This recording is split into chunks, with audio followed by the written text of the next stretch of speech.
Enaknya YouTuber itu coy, nyobain anggur di mana-mana gratis.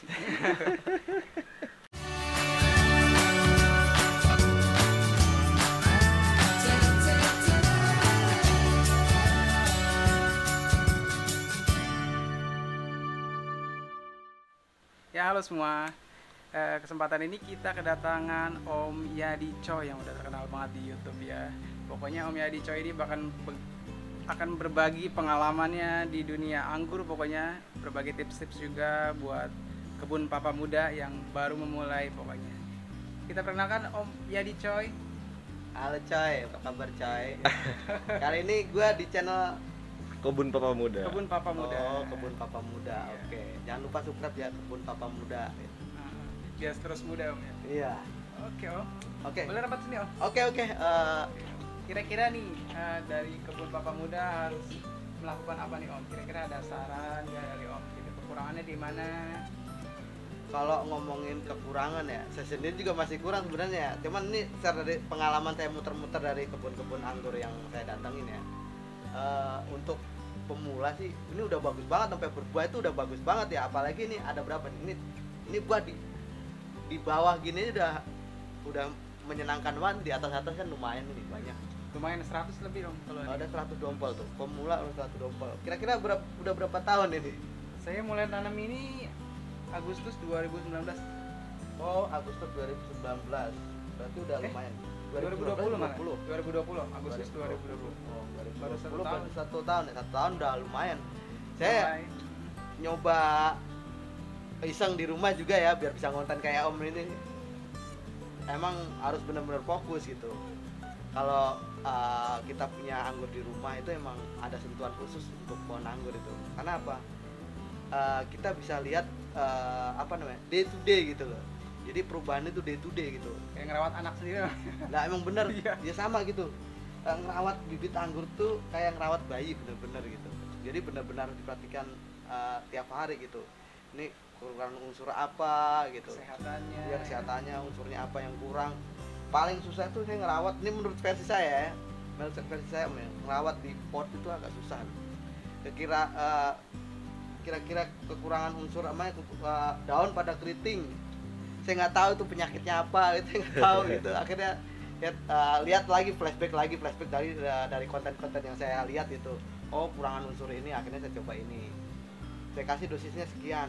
Kelebihan dosis, wah bisa dikurangi lagi gitu. Jadi nggak menjamin ya youtuber itu seperti saya contohnya, ini khususnya buat saya ya. Itu nggak menjamin di rumahnya pohon anggurnya bagus juga gitu. Malah yang saya datang itu kenapa dia fokus di rumah nanam pohon anggur, dan alhamdulillah katanya pohonnya bagus-bagus. Termasuk Om Iksan ini di Kebun Papa Muda. di Kebun Papa Muda ini ya, kalau saya pikir udah bagus banget nih. Alhamdulillah ini udah ada 100 dompel lagi, ada Ninel, Trans, Banana, ini Servi, ada Haro. Boleh dong Om, mungkin Juga. dicicip-cicip Om. Boleh, Nih Om. coba rasain Ini- sekalian. Udah mulai manis. Biasanya ini pengalaman saya, kalau mau nyoba icip-icip itu nyari pangkal yang paling atas sih, jadi paling manis. Nah, Oh gitu. Saya baru tahu juga tuh. Iya, pangkal paling ini manis. Ini buahnya hijau ya.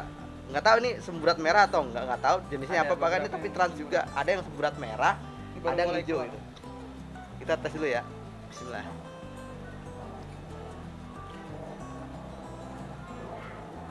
Udah mulai manis. Ini kalau lihat dari ini bijinya hijau. Ini belum genep ASP-nya. Masih bisa lebih manis lagi berarti. Masih bisa lagi. Ini hijau nih. Ini masih ada sedikit asam. Nggak tahu ya ASP berapa ini Om? Ya. ASP-nya berapa ini kira-kira? Saya di Agustus lah baru udah saya pangkas. Agustus, September, Oktober, baru 2 bulan Bulan lah. lebih dong. 2 bulan lebih lah. Ini kalau menurut literatur nih sekitar 3 bulan baru benar-benar matang. Mungkin kalau ngeliat ini ya. Ini kan panasnya bagus banget sini. Terik gitu. Mungkin akan berubah warna dari semburat merah gitu. Ini udah mulai keluar sedikit ya. Iya, semburat merah ntar akan lebih manis gitu. Breaknya itu kalau table grab tuh kalau udah break 17 atau 16 udah oke banget gitu. Itu tuh enaknya YouTuber itu coy, nyobain anggur di mana-mana. gratis. Di Ya. rumah ada trans gak, Om?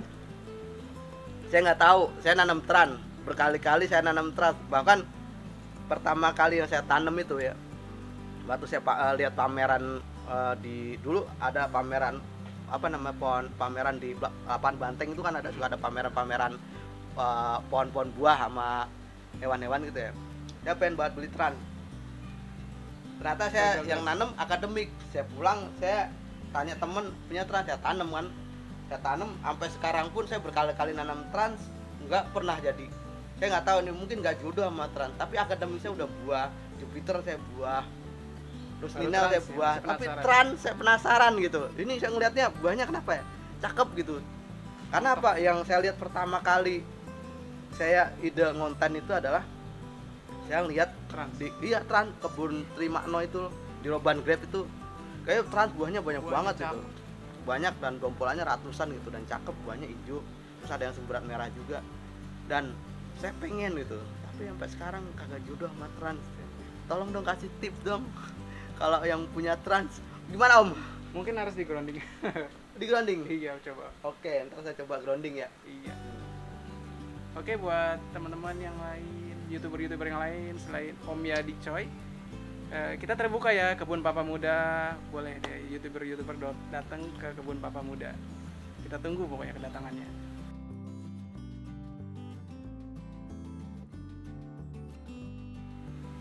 Oke, nah ini masih bersama Om Yadi. Nah kira-kira gimana nih Om, di bibit-bibit di kebun Papa Muda ini? Kan kita udah mulai belajar ngebibitin Om. Menurut Om itu kekurangannya apa Om di bibit kita? Ada sarannya ya? Oke, kalau ngomongin kekurangan ya, saya sendiri juga ngebibit juga susah. Kenapa saya bilang bibit itu mahal ya? Kenapa? Perawatannya bener-bener susah coy. Jadi dari mulai kita cutting ini itu begitu datang kita treatment dulu selama dikasih fungisida biar nggak kena jamur, terus dikasih perangsang akar biar cepat numbuh.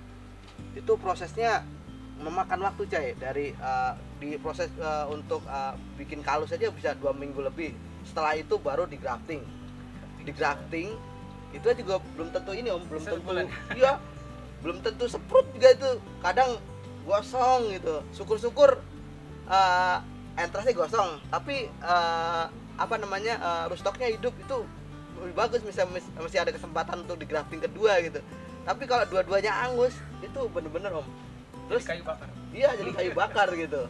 Terus ini menurut pengalaman teman-teman ya, teman-teman yang udah saya datangin itu, sebisa mungkin untuk bikin bibit itu tanahnya media tanamnya itu netral deh. Jadi nggak ada unsur apa pupuk kimia dan pupuk organik juga gitu. Kenapa saya bilang gitu? Karena kalau dia terlalu asam itu malah nggak numbuh akar gitu. Ini pengalaman saya, bukan saya berarti ini benar ya. Ini pengalaman dari teman-teman. Jadi kalau terlalu asam itu lebih gagal. Kenapa? Dia busuk gitu loh. Terus medianya harus poros banget, poros itu begitu disiram langsung habis. Tidak menampung banyak air. Dia tidak menampung banyak air lah, karena dia butuh air tapi nggak suka air gitu. Bingung kan? Butuh air tapi nggak suka air gitu. Makanya saya bingung. Jadi kalau ditanya tips saya, saya nggak berpengalaman jauh. Saya cuman berkata sesuai apa yang saya tahu dari teman-teman senior di pengangguran itu. Tapi kalau gini ya, kadang lucunya gini, kita mesti rajin nanya gitu. Maksudnya kalau mau beli online apalagi di Facebook ya, tips saya kalau bisa begitu dia ada yang jual, kalau dia personal itu lihat mutual friend-nya siapa gitu, kira-kira banyak nggak mutual friend-nya siapa, cek historinya, dia nanam pohon nggak, apa dia reseller atau dia cuman apa istilahnya makelar ya, reseller makelar juga ya. Pokoknya lihat dulu coy, bener-bener kita lihat dia gabung di Facebook udah berapa lama. Tapi kalau dia bukan personal, namanya mengatasnamakan kebun anggur A atau kebun anggur B, itu kalau bisa hati-hati. Dia jual beli berapa beli 2 bibit gratis 1 bibit, itu bener-bener cek bener-bener kira-kira terus ditanyakan itu bibit anggur apa gitu. Kalau dia bilang anggur merah, anggur hijau itu udah lewat nih, Cai. Kalau dia bilang anggur merah, anggur hijau udah lewat. Nggak ada namanya. Nggak ada namanya. Namanya aja mereka nggak ngerti. Iya gitu. Terus tanya lagi, ini buahnya asam apa manis? Padahal yang jual Isabella atau Red Master udah bilang manis, anggur merah manis, itu udah bohong. Red Master itu namanya Red Master tapi buahnya warna hitam, Cai. Isabella orang bilang anggurnya hijau, itu bukan hijau, Cai. Itu anggurnya hitam juga, mateng 5 bulan 4 bulan itu warnanya hitam. Dan Jadi kecut lagi. iya kecut gitu. Dan itu hampir sama kayak Jupiter gedenya, Coy. Hampir sama kayak Jupiter. Makanya jangan tergiur dengan harga bibit murah. Standar standar harga bibit itu di atas cepet, Coy. Di atas cepet. Kalaupun murah itu pasti dia kenal atau teman dekat dan sebagainya. Makanya kalau lu mau beli bibit anggur, cari temen yang paling dekat, maksudnya Langsung datang ya. Datang aja silaturahim. Terjamin, Iya udah pasti terjamin, Coy. Lu datang ke bibit ke pembuat bibit anggur, datang kayak tempatnya Om Iksan ini, datengin gitu, ngobrol-ngobrol, ngopi-ngopi gitu ya. Udah gitu tawar-tawar gitu, cair, harganya lebih murah gitu. Oke, Cai, itu tips pemilihan bibit dari saya versi Yadi Coy gitu. Mungkin Om Iksan punya pengalaman juga? Ya cukup lah. Cukup. Udah lengkap dari Om Yadi. Oke, Cai. Oke. Oke, Cai.